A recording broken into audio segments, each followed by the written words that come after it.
What's going on, my comrades? It's your boy, FrankandtheFurious, bringing you another episode of the Arizona Coyotes Franchise Mode. This episode, we're taking on the Edmonton Oilers in the playoffs.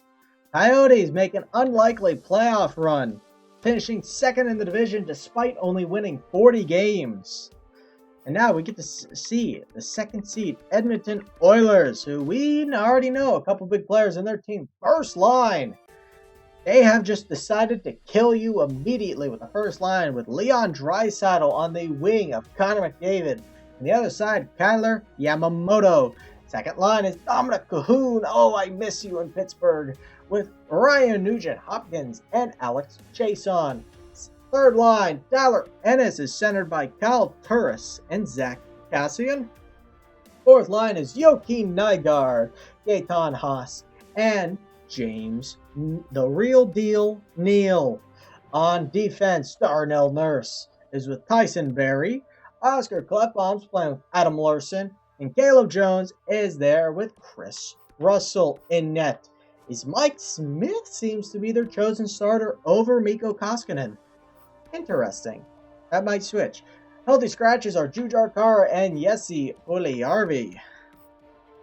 As Oilers have not really made any changes. Yeah, they didn't make a single big change. Wow. Alright, so they just passed through the deadline and said, we'll roll with this team. Let's see if they made a good decision or not. Game 1. Gila River Arena, even though it says Arizona Arena, I think it's supposed to be Gila River Arena, but oh well. Arizona. Phoenix, Arizona, not Phoenix, Glendale, Arizona. Yeah, not Phoenix this time. First period of Game 1 against the Edmonton Oilers is going to go our way as Connor Garland's going to pot a goal within 5 minutes into the game. On Mike Smith is their starter. They are rolling with Mike Smith. Second period is going to remain scoreless, but Oilers are outshooting heavily with 24 shots to our merely 16. Into third period, we lead off with a power play, but we do not connect. And Tyler Ennis is going to tie the game early in the third. But Nick Schmaltz is going to get right back and put us up back by 2 as we kill off a power play for the Oilers. Halfway through the third period, Barrett Haynes is going to get his first ever postseason goal. I think that's his first, but Oilers are hammering on the shots, but Darcy Kemper has seemed to slam the door shut after an early third goal as Arizona takes Game 1, 3-1. First stars, Darcy Kemper. Obviously, the dude was a brick wall. Barrett Haynes and Nick Schmaltz. Darcy Kemper played amazing, bouncing back at least for this game. But when he had a rough season this season. Let's see if he can continue this. As the other series going on, Anaheim and Vancouver will be the series deciding who gets to play the winner of this series. Those series are Colorado and Vegas, which Colorado leads 2-0.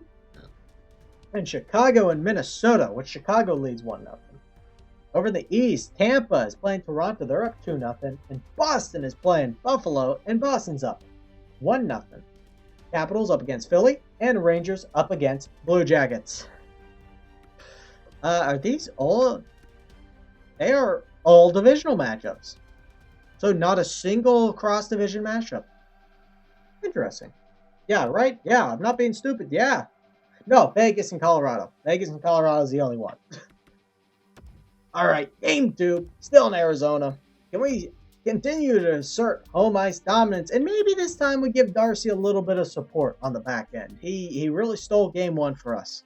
Let's make sure he doesn't have to do that again. First period of Game 2 is going to go our way as Phil the Thrill Kessel is going to pot a goal and Derek Stepan is going to pot one in soon after. Coyotes lead 2-0 and lead in the shot clock 14-8. Second period is going to continue our just siege of Mike Smith right now. 30 shots on net to the Oilers, 19. We lead 3-0. Kessel, 2 goals on the night. We are just sieging Mike Smith like the Oilers were sieging Kemper. Sad thing, though, is I think Kemper's the better goalie. Kemper can handle the siege. I don't know about Smith. We are definitely applying the pressure, to say the very least. As Calgary Mode is going to get a last-minute goal, but that's not really going to do much. Jake Bean's going to score on Mike Smith, even it back out. As Arizona Coyotes beat the Oilers 4-1 in Game 2 and go up 2 games on the Oilers. Whoa, man. Phil Kessel, 5 points right now in the postseason. He's playing good. He's playing like he wants another one. And just to make Toronto eat shit more. Everyone loves that, right? That's everyone's favorite pastime, I'm pretty sure. But Game 3, Rogers Place, Edmonton, Alberta, the Dominion of Canada. Can we continue to assert our dominance over the Oilers, or will the Oilers now strike against us on home ice? We shall see. First period. Power play goal by Connor McDavid is going to get his first of the series, but Tyler Pitlick soon thereafter is going to pot himself a goal. Coyotes leading the shot clock 9-8. Second period is going to go the Oilers' way as Tyson Barrie, with 5 minutes left to go, is going to pot a goal in as Coyotes leading the shot clock 21-14, but Oilers lead 2-1. Into the third period, power play opportunity for the Coyotes. We do not connect. But right after, Lawson Krause is going to tie this game up. And Oscar Klefbom is going to get right back, as we are seeing a weird theme in this postseason right now. Joakim Nygard is going to pot one. Kemper really struggling on the road right now. Kemper's having his struggles. Power play opportunity for the Oilers. That power play killed it for us. Draisaitl. Empty netter. Oilers win 5-2, even though we outshoot them 31-24. 3 stars of the night. Tyson Barrie, a goal and 2 assists. Joakim Nygard, a goal and assist. And Mike Smith only gives up 2 goals. Makes 29 saves. Rough night. Rough night for Kemper indeed. But we can bounce back in Game 4. Still in Edmonton. Can we win one on the road? That might be big, because if we lose this game, I don't like our chances going into Game 5. I don't like it. So this is a kind of must-win game for this team right now. We can't be lazy. We cannot be lazy in this. First period of Game 4, Jacob Chychrun's going to get a power play goal early on. We're only leading the shot clock 10-6. Second period, the Oilers are going to turn the momentum on its head as Zach Kassian is going to pot one to tie it. And then a last-minute power play goal by Dominic Cahoon to put the Oilers up by 1. Oilers leading the shot clock. Power play opportunity for the Oilers, 5-on-3. That's not going to... Okay, no, not a power play goal, but Tyson Barrie does score as we're trading penalties back and forth. Derek Stepan's going to put one on the board. We are down by 1. Half the period remains. Oh, Joakim Nygard, shorthanded goal. And Connor McDavid power play goal as the Oilers offense has finally started clicking in the past 2 games. Or Darcy Kemper has finally stopped. Oilers going to win 6-2 against us with a massive third period. Dominic Cahoon, 2 goals. McDavid, a goal and assist. And Tyson Barrie, a 1 goal himself. Dropped 11 goals in our past 2 games. That's not good. Bill hasn't had a point in the past 2 games. But goaltending needs to be better right now. And if we drop this game, I won't lie when I say I'm thinking about throwing Aiden Hill in net. Game 5, back in Arizona. Must-win game for this team. If we drop this game, I don't think we win Game 6 or 7. If there is a 7. We got to win this game. Big game for this team. First period of Game 5 is going to be split as Barrett Hayden is going to score within 3 minutes of the game. But Connor McDavid soon thereafter will tie it at 1. Wheelie in the shot clock 10-9. Second period's going to go the Oilers' way as they are hammering us with shots. Leon Draisaitl and Connor McDavid are going to score. Oilers lead 27-18 on the shot clock, and they also lead 3-1. Got to have a big third period. If we do not have a big third period, we're out of the series.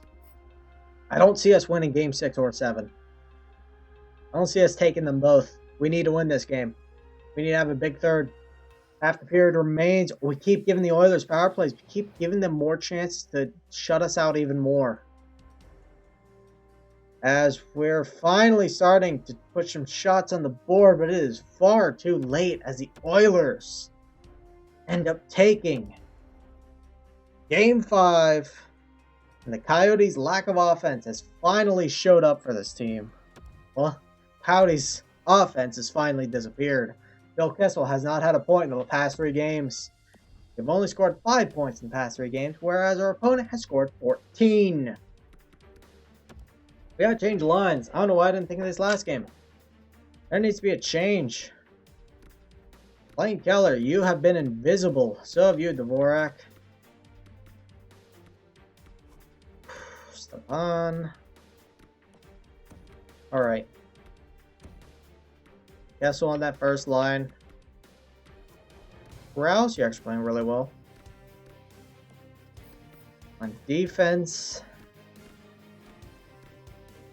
we're not seeing a lot of scoring on the blue line. That's really hurting us too. Alright, Kemper. We could really use you to steal a game right now. We could really use that help. Alright. Game 6. Back in Edmonton. Can we steal this one and force a Game 7, or will the Oilers win 4 straight and advance second round of the playoffs? First period's gonna go the Oilers' way as Gaetan Haas scores. Even though we dominate them on the shot clock, Mike Smith has slammed the door shut. After a couple faulty first few games, Mike Smith has been solid, and he's continuing to be. Second period is going to continue the script, even though we dominate them on the shot clock, 24-14. Third period, we lead off with a power play and do not connect. That really hurts. We are continuing to hammer them with shots, but Mike Smith refuses to give anything, and Dominic Cahoon, that's the dagger. We can't bounce back. Mike Smith, he won't allow us. Jason Demers, I don't see a score in a second. Yep. Way too late response from the Coyotes. So we drop 4 straight and fall out of the playoffs. No, Koskinen was in net. Koskinen slammed the door shut. I thought it was Smith in net, but that was a piss poor performance. To say the very least, that was terrible. As it seems like the next round of playoffs has been decided. The Oilers will play the Anaheim Ducks, who beat the Canucks in 5. The Avalanche will play the Wild, who upset the Blackhawks. Patrick Kane, the Blackhawks. Over in the East, Toronto is going to upset Tampa, win their first round. And now they go up against Boston. Toronto's got some demons to face in the Bruins. The Capitals will be playing the Blue Jackets. Very interesting series coming up. Very interesting. All right. I'm going to take this time to look at contracts and who I want to re-sign. The more I would like Derek's. I'm torn on Derek Stepan. I really am. On one hand, he fits so well with this team. But on the other hand, the dude cannot be expected to be anything above a third liner. Third liner max. What would he want? I'm willing to, if we do a 2-year deal, say 2.5. Actually, I don't know. What am I saying? I thought it was 2.7, not 4. Okay, let's do 2.2 for 2 years. A lot of 2s. If I can continue more 2s. No, sadly I can't. I would just do all 2s. Alright, Stepan. Dryden Hunt. I might just trade him. I may trade him. Connor Garland, you really started having yourself a season at the end of this one. I don't want to sign you for a 2-year deal. I will just talk to you on a re-sign day. Tom Kuhnhackl, I would like to bring back. I would like to bring Kuhnhackl. Let's do, say, 1.4. I think 1.4 for 1 year is good. I don't want to give him anything more than a 1 or maybe 2-year deal. Not for that value. Yeah, we'll probably release Hjalmarsson, Osherly, Jake Bean. We'll give you a bridge contract. Say 3.3 for 2 years. Demers, do I want to bring you back? Actually, I kind of do. You played pretty well. You played pretty well, but that's a lot of money for you. Alright, Aiden Hill. I'll give you a 1-year deal for $1.5 million. I'll do that. But yeah. Okay. So Sim, advanced day Kuna. Okay. Oh. You're lucky I was offering you $1.4 million, Tom. Get out of here. The Pond's going to return. So is Jake Bean and Aiden Hill. All of them will be returning to the franchise. And yeah, I guess I'm not talking to Tom anymore because Tom's being a jerk. Boston's going to continue owning Toronto. Brian Burke is healthy, but I don't really care. As Oilers in Colorado are going to get the advantage. They're going to continue that as Toronto finally win ones against Boston. Took long enough. Will they get eliminated now? Avalanche do eliminate the Wild, and the Ducks live to survive another day. But Toronto continues to be bullied by Boston, and Boston will play Washington in the 3rd round.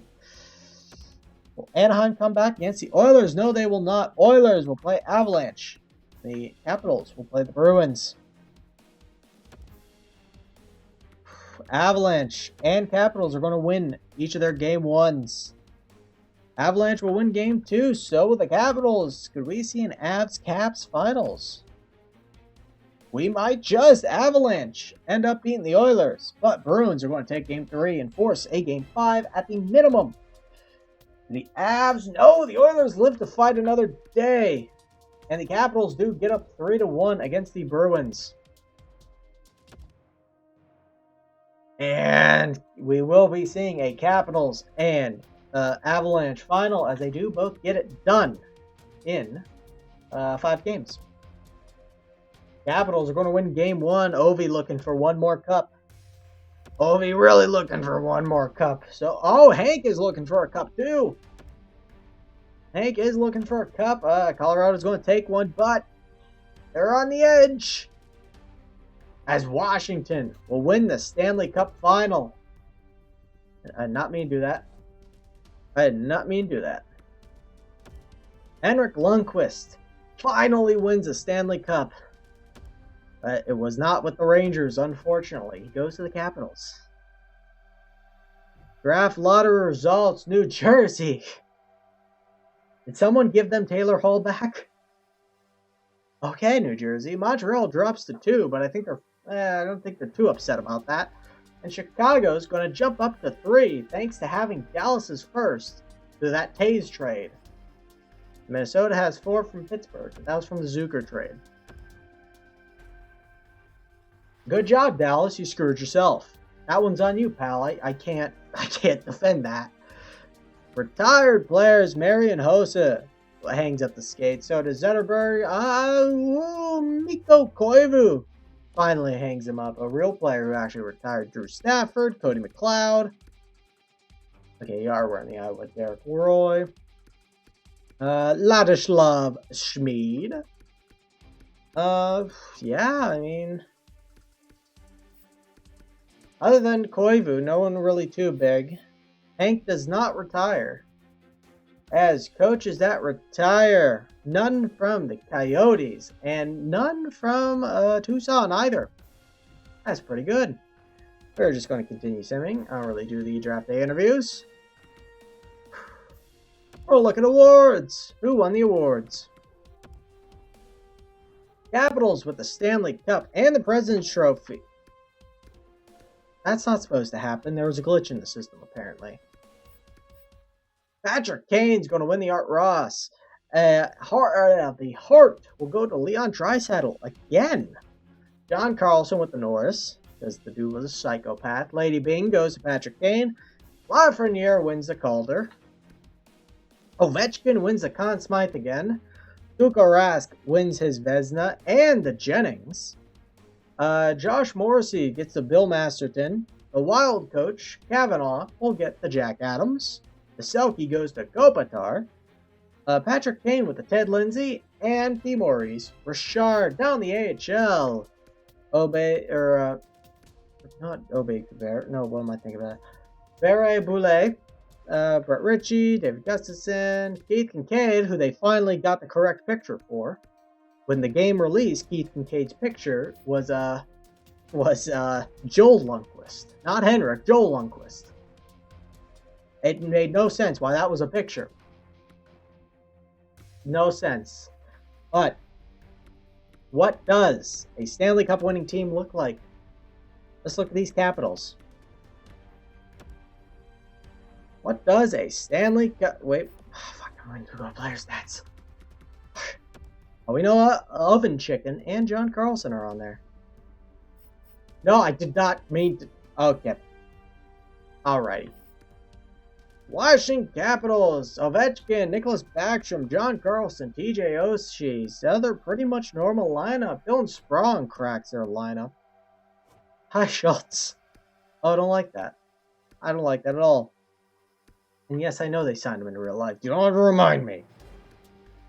Kuznetsov only got into 2 games. I guess he got injured. Van Riemsdyk, yeah, Brad Hunt. I mean, he was the only guy who they brought in on the deadline day, and I remember criticizing that trade.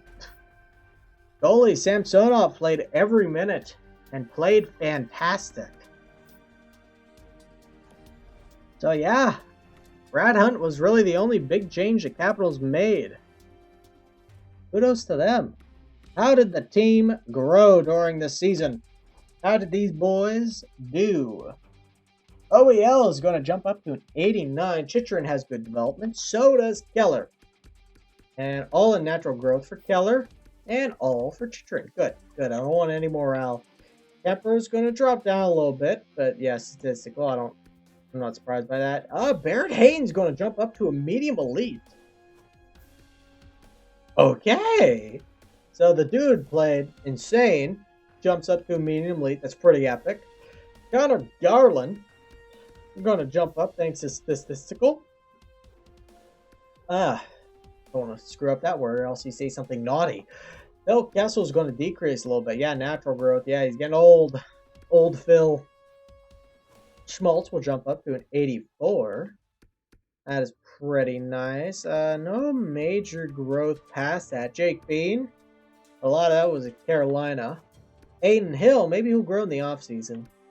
Yeah, Bean and Hill might grow in the offseason. We'll see. Kuhnhackl rejected my offer for a healthy contract, and the dude didn't grow at all. Yeah, have fun with that, Tom. Have fun with those negotiations. Capobianco jumps up to a 76. Good natural growth. Still on the outside whether he makes the NHL. Terry Arvey, good natural growth as well. We'll see. Maybe he can squeeze into the NHL. Outside chance, Soderstrom goes up to a 73. He'll definitely continue growing in the offseason. And let me do this in an easier way. There we go. Sendek grew pretty well. Cam Dineen had good growth, but not really too much we're looking at other than the ones I talked about before. Same here. Maselli is going to get a lot of growth, but he doesn't really jump up that much in overall points. Only did 63. Steenbergen ends up getting a 74, but yeah, not too much here.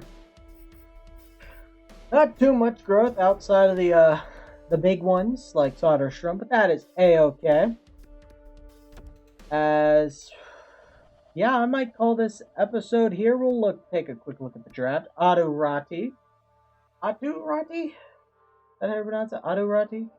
Should be the first overall pick. And, oh, I forgot to make him decent. Okay, cool. Yeah, there's Brant Clark. He's supposed to be up there, but he's not. Alrighty. Alright, we have a very late pick.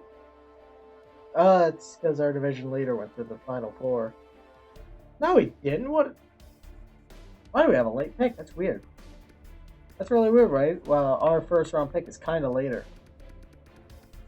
Well, either way, We get to throw away that pick. And Henders, or, no, Kyle Kurvik. Pedro Henderson. Looks like a good pick. If we can trade up with that second round pick, Josh Williams. You look to be pretty good. Tucker Tynan. We can end up getting with that pick. The other second, I mean.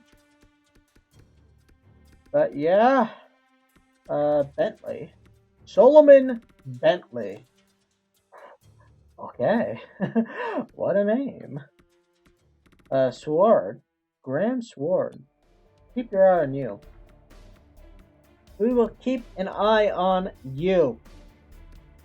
I promise I won't do this for too long, but centers. Yeah, just the ones you expect. Isaac. Banks? Banks? Is it just Banks? Isaac Banks.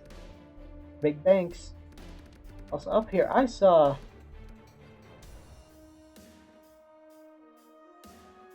Okay, I think I messed up. Alright, the Make-A-Wish kid's in the game for some reason.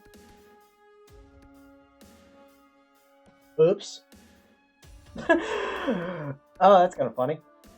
That's kind of funny. Whoopsies. Eichel. Medium elite going, okay. I am going to have to find a way to trade up for Eichel. Not Jack. Definitely not Jack. Dude's pretty good bargain instead. May not be Jack, but hey. So, I got to amend that. The Make-A-Wish kid. Whoops. Oh, that's kind of funny. That is kind of funny. Nick Malik. We will definitely keep an eye on you, but I would like to thank you all for watching.